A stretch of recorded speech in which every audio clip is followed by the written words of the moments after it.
मुझे जेन्युइनली नहीं लगता कि किसी चीज़ को मैनिफेस्ट करने के लिए मुझे उसको 10,000 बार बोलने की ज़रूरत है। Quality matters over quantity.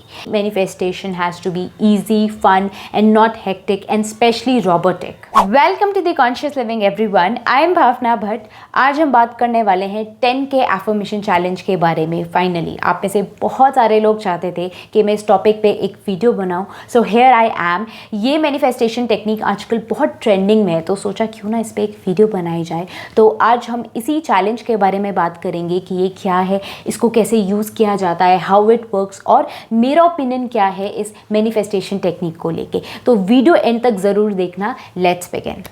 Now what is 10K affirmation challenge? तो 10K affirmation challenge में हमें 10,000 times यानी कि 10,000 बार अपनी affirmations को repeat करना होता है in a certain amount of time। और ये certain amount of time depend करता है आप पे। कोई 7 days challenge लेता है, कोई 10 days challenge लेता है, तो कोई 30 days का challenge लेता है।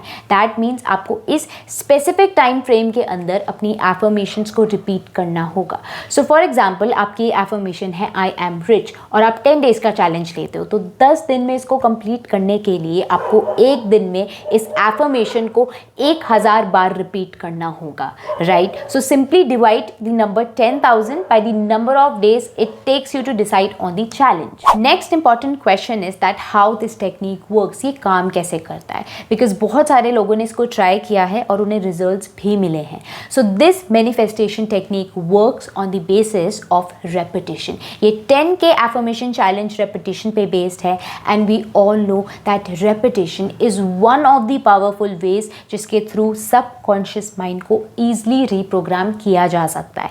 Now scientifically explaining everything, what happens is कि जब हम कुछ नया सीखते हैं या एक्सपीरियंस करते हैं तो हमारे ब्रेन में न्यू न्यूरल पाथवेज फॉर्म होते हैं। मतलब हमारे ब्रेन में जो न्यूरॉन्स, नर्व सेल्स हैं, उनके बीच में कनेक्शन फॉर्म होता है। और जब ये कनेक्शन फॉर्म होता है तो वो नई इंफॉर्मेशन जो रिसीव हुई है हमारे ब्रेन में इम्प्लांट हो जाती है। और अगर हमारे ब्रेन में कुछ डीपली इम्प्लांट हो जाए, it becomes automatic. Means without conscious effort हम वैसा ही सोचने लगते हैं, फील करने लगते हैं, एक्ट करने लगते हैं। तो रेपिटेशन एक वो तरीका है जो आपके ब्रेन में न्यू न्यूरल पाथवेज फॉर्म करता है। नॉट जस्ट फॉर्म करता है बट उनको स्ट्रेंथन भी करता है। इसीलिए रेपिटेशन को इतना पावरफुल माना जाता है। जब हम किसी भी थॉट, एक्शन या बिहेवियर को रिपीट करते रहते हैं वो उतना ही डीपली हमारे ब्रेन में इम्प्लांट होता जाता है and that becomes our reality. For example अगर आप बार बार इस थॉट को रिपीट कर रहे हो दैट आई एम रिच और आई एम वेल्दी और वट एवर, तो ये थॉट एक बिलीफ बन जाएगा और फिर आपका माइंड बार बार अनकॉन्शियसली एविडेंस ढूंढने लगेगा आपकी आउटर रियलिटी में इस बिलीफ को सही साबित करने के, and ultimately this will become your reality. So although repetition बहुत पावरफुल है, मैं खुद रेपिटेशन यूज़ करती हूँ अपने गोल्स को मैनिफेस्ट करने के लिए, but to be very honest मैंने कभी 10K एफर्मेशन चैलेंज नहीं लिया है और ना ही शायद से कभी लूँगी और ना ही मैंने कभी किसी को ये रेकमेंड किया है। My reason for not using this technique is कि मुझे जेन्युइनली नहीं लगता कि किसी चीज़ को मैनिफेस्ट करने के लिए मुझे उसको 10,000 बार बोलने की ज़रूरत है। For me manifestation has to be easy, fun and not hectic and specially robotic. और ये 10K एफर्मेशन चैलेंज बेसिकली एक रोबोटिक एफर्मेशन चैलेंज ही है। That means without any feelings और इंटेंशंस आपको बस प्लेनली अपनी एफर्मेशंस को रिपीट करना है और मुझे इसमें ज़्यादा विश्वास नहीं है। ऑल्सो साइंटिफिकली अगर मैं आपको बताऊं तो जब हम किसी थॉट को प्लेनली रिपीट करते हैं तो वो उतना डीपली हमारे ब्रेन में, सबकॉन्शियस माइंड में इम्प्लांट नहीं होता जितना डीपली इमोशंस एंड फीलिंग्स के साथ बोला गया थॉट होता है। बिकॉज इमोशंस एंड फीलिंग्स को हमारा ब्रेन जल्दी रजिस्टर, मेमोराइज करता है। It also strengthens the connection between the neurons. इसीलिए इमोशंस एंड फीलिंग्स इतना बड़ा रोल प्ले करते हैं मैनिफेस्टेशन में। तो मैं बस सुबह, शाम और दिन में जब कभी भी मुझे टाइम लगता है अपनी एफर्मेशंस को रिपीट करती हूँ या स्क्रिप्टिंग करती हूँ, और जितना करती हूँ ना पूरे दिल से, फीलिंग्स और इंटेंशंस के साथ करती हूँ। And trust me, I effortlessly manifest all of my desires. तो मुझे पर्सनली ज़रूरत नहीं है अपनी एफर्मेशन एफर्मेशन को 10,000 बार बोलने की उसको मैनिफेस्ट करने के लिए. For me quality matters over quantity. And also जो मेरा तरीका है मैनिफेस्ट करने का वो बहुत अलग है.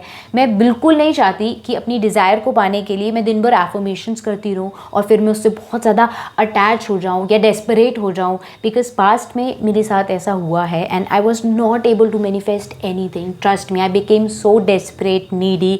आई was not happy at all. और ये मेरे लिए नेचुरल नहीं है because happiness is my natural state. So now I focus more towards living in the present moment and being happy and positive in this very moment. अब मेरा ध्यान ज़्यादातर प्रेजेंट मोमेंट में रहता है कि मैं कैसा फील कर रही हूँ इस मोमेंट में, क्या मैं खुश हूँ. And this helps me manifest all my desires effortlessly, trust me. So 10 के एफर्मेशन चैलेंज को लेके ये मेरा ओपिनियन था. मैंने आपको कोई सजेशन नहीं दिया कि आप इसको ट्राई करो या ना करो. मैंने बस आपको अपना पर्सपेक्टिव बताया. बाकी it's all up to you.